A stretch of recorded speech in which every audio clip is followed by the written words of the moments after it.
అదేదో ఏడ్లో eat 5 star do nothing అన్నట్లుగా Australian YouTuber నార్మే కదలకుండా 38 గంటల పాటు నిల్చొని ప్రపంచ రికార్డు సృష్టించాడు. ఈ సమయంలో ఆయన అంగుళం కూడా కదలకుండా స్థిరంగా ఉన్నాడు. ఈ క్రమంలో అతడిని డిస్టర్బ్ చేసేందుకు పలువురు ప్రయత్నించారు. కొందరు ఈ ఫీట్పై ప్రశంసల వర్షం కురిపిస్తుండగా మరికొందరు ఇంత వెర్రి ఏంటని విమర్శలు చేస్తున్నారు. పాకిస్తాన్లోని జాఫర్ ఎక్స్ప్రెస్ హైజాక్ ఘటనలో 25 మంది మరణించారని పాకిస్తాన్ చెప్తుండగా ఆ సంఖ్య 100కి పైగా ఉందని బలోచ్ లిబరేషన్ ఆర్మీ ప్రకటించింది. ఇప్పటి వరకు 100 మంది పాక్ సైనికులు హతమయ్యారని, మరో 150 మంది తమ కస్టడీలో ఉన్నారని పేర్కొంది. రైలులో చాలా మృతదేహాలు పడి ఉన్నాయని ప్రత్యక్ష సాక్షులు చెబుతున్నారు. తెలంగాణ సీఎం రేవంత్ ఢిల్లీ పర్యటనకు వెళ్లారు. ఇవాళ కేంద్ర విదేశాంగ మంత్రి జయశంకర్తో భేటీ కానున్నారు. ఫోన్ ట్యాపింగ్ కేసులో నిందితులుగా ఉన్న పలువురు విదేశాల్లో తలదాచుకుంటుండగా వారిని స్వదేశానికి రప్పించే విషయంపై ఆయనతో చర్చించనున్నట్లు తెలుస్తోంది. అలాగే గల్ఫ్ కార్మికుల సమస్యలను ఆయన దృష్టికి తీసుకువెళ్లనున్నారు. యుఎస్లోని విస్కాన్సిన్కు చెందిన ఓ బాలుడు నుంచి అత్యవసర సేవల నంబర్ 911కు తాజాగా ఓ కాల్ వచ్చింది. మా అమ్మ చాలా చెడ్డది, వెంటనే జైలుకు పంపించండి అంటూ ఏడుపు వినిపించడంతో అధికారులు హడావుడిగా అతడి ఇంటికి వెళ్లారు. తీరా అక్కడికి వెళ్ళాక మా అమ్మ నా ఐస్ క్రీమ్ తినేసింది, ఆమెను జైలుకి పంపించండి అని ఆ బాలుడు చెప్పడంతో నవ్వుకున్నారు. పిల్లాడిని స్వయంగా ఐస్ క్రీమ్ షాప్కు తీసుకువెళ్లి ఐస్ క్రీమ్ కొనిచ్చారు. ఉక్రెయిన్ రష్యా యుద్ధంలో కాల్పుల విరమణపై మధ్యవర్తిత్వం చేసేందుకు అమెరికా అధికారులు రష్యా బయలుదేరారు. అమెరికా అధ్యక్షుడు ట్రంప్ ఈ విషయాన్ని తెలిపారు. మా వాళ్ళు రష్యాకు వెళ్లే దారిలో ఉన్నారు, ఈ చర్చలకు మాస్కో సహకరిస్తుందని ఆశిస్తున్నాం. అదే జరిగితే 80% మేర ఈ నరమేధ ఆగినట్లే. అలా కాని పక్షంలో రష్యాను కుదేలు చేసే ఆంక్షలు విధించగలను అని స్పష్టం చేశారు.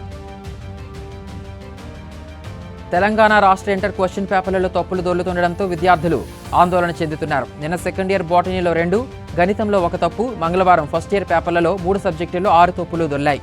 సోమవారం సెకండ్ ఇయర్ ఇంగ్లీష్ పేపర్ అస్పష్టంగా ముద్రించడంతో 7వ ప్రశ్నకు 4 మార్కులు ఇస్తామని బోర్డు ప్రకటించింది.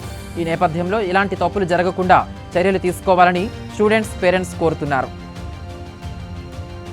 తెలంగాణ ప్రజలు పెట్టే శాపాలకు సీఎం రేవంత్ రెడ్డి కుక్కచావు చేస్తారని బీఆర్ఎస్ ఎమ్మెల్యే కౌశిక్ రెడ్డి సంచలన వ్యాఖ్యలు చేశారు. ప్రజలు ఓట్లు వేసి నిన్ను గెలిపించారు, 6 గ్యారంటీల పేరుతో వారిని మోసం చేశావు. ఇవాళ వాళ్ళు పెట్టే శాపనార్థాలకు రేవంత్ కుక్కసావు సస్తాడు అని కౌశిక్ వ్యాఖ్యానించారు. హైదరాబాద్ బులియన్ మార్కెట్లో బంగారం ధరలు మళ్లీ పెరిగాయి. 22 క్యారెట్ల 10 గ్రాముల గోల్డ్ రేటు 550 పెరిగి 81,200కు చేరింది. 24 క్యారెట్ల 10 గ్రాముల పసిడి ధర 600 పెరగడంతో 88,580కి చేరింది. అటు వెండి ధర కూడా నిన్న 2,000, ఇవాళ 1,000 పెరగడంతో ఆల్ టైమ్ హైక్ చేరింది. కేజీ సిల్వర్ రేటు 1,10,000 రూపాయలుగా ఉంది. స్టాక్ మార్కెట్లు ఫ్లాట్గా ట్రేడ్ అవుతున్నాయి. నిఫ్టీ 22,504 పాయింట్ల వద్ద, సెన్సెక్స్ 74,166 పాయింట్ల వద్ద చలిస్తున్నాయి. Russia Ukraine ceasefire, global మార్కెట్ల నుంచి మిశ్రమ సంకేతాలు రావటమే ఇందుకు కారణాలు. పిఎస్ఈ, ఎనర్జీ, చమురు, పిఎస్యు బ్యాంక్, కమోడిటీ షేర్లకు డిమాండ్ కనిపిస్తోంది. ఆటో, రియాలిటీ, మీడియా, ఐటీ షేర్లపై సెల్లింగ్ ప్రెజర్ నెలకొంది. BEL, ONGC top gainers. మరికొన్ని రోజుల్లో ఐపీఎల్ 2025 ప్రారంభం కానున్న వేళ Rajasthan Royals head coach Rahul Dravid గాయపడ్డారు. బెంగళూరులో ఆయన క్రికెట్ ఆడుతుండగా కాలికి గాయమైనట్లు ఆర్ఆర్ మేనేజ్మెంట్ పేర్కొంది. అయినప్పటికీ ఆయన రాజస్థాన్కు చేరుకుని చేతికర్రల సాయంతో శిక్షణా శిబిరానికి వచ్చారు. తన జట్టు పురోగతిని చూసేందుకు ఆయన గాయాన్ని లెక్క చేయలేదని క్రికెట్ ఫ్యాన్స్ కొనియాడుతున్నారు.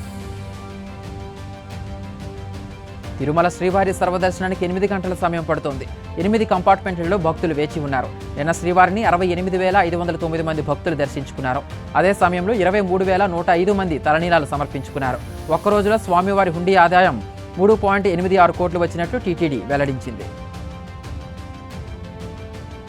జనసేన ఆవిర్భావ దినోత్సవ సభ శుక్రవారం సాయంత్రం 3:30 గంటల నుంచి ప్రారంభమవుతుందని నాదెండ్ల మనోహర్ తెలిపారు. 1,600 మంది పోలీసులతో భారీగా బందోబస్తు ఏర్పాటు చేస్తున్నామని, ఆహారం, మంచినీరు అందరికీ అందేలా చర్యలు చేపట్టామని చెప్పారు. సభా స్థలంలో 12 అంబులెన్సులు, మెడికల్ బృందాలను సిద్ధం చేశామన్నారు. మహిళలకు ప్రత్యేక గ్యాలరీలు, సౌకర్యాలు ఏర్పాటు చేశామని వివరించారు. విజయనగరం జిల్లాలోని భోగాపురంలో తలపెట్టిన అల్లూరి సీతారామరాజు అంతర్జాతీయ గ్రీన్ఫీల్డ్ విమానాశ్రయ నిర్మాణ పనులు శరవేగంగా జరుగుతున్నాయి. ఇప్పటి వరకు మొత్తం 66% పనులు పూర్తయినట్లు ఏపీ ఇన్ఫ్రాస్టోరీ ఎక్స్ వేదికగా తెలిపింది. విమానాశ్రయ నిర్మాణ పనులు 2023లో ప్రారంభమయ్యాయని, ఫిబ్రవరి 2025 నాటికి 66% పనులు పూర్తయినట్లు వెల్లడించింది. విజయనగరం జిల్లాలో మహిళా ఎస్ఐపై దాడి ఘటనలో 9 మందిని అరెస్టు చేశారు. వేపాడ మండలం గుడివాడలోని శ్రీ వేణుగోపాల స్వామి తీర్థం జరిగింది. ఈ ఉత్సవాల్లో ఏర్పాటు చేసిన డ్యాన్స్ ప్రోగ్రాంలో మహిళల పట్ల కొందరు అసభ్యంగా ప్రవర్తించారు. వారిని వల్లంపూడి ఎస్ఐ బి దేవి వారించే ప్రయత్నంలో ఓ యువకుడికి గాయమైంది. దీంతో ఆమెపై కొంతమంది దాడి చేశారు. ఈ ఘటనలో 9 మందిని అరెస్టు చేసినట్టు ఎస్కోట సిఐ అప్పలనాయుడు తెలిపారు. పిల్లలను తల్లిదండ్రులు కంట్రోల్ చేయట్లేదని స్కూల్ హెడ్ మాస్టర్ గుంజీలు తీసిన ఘటన విజయనగరం జిల్లాలో జరిగింది.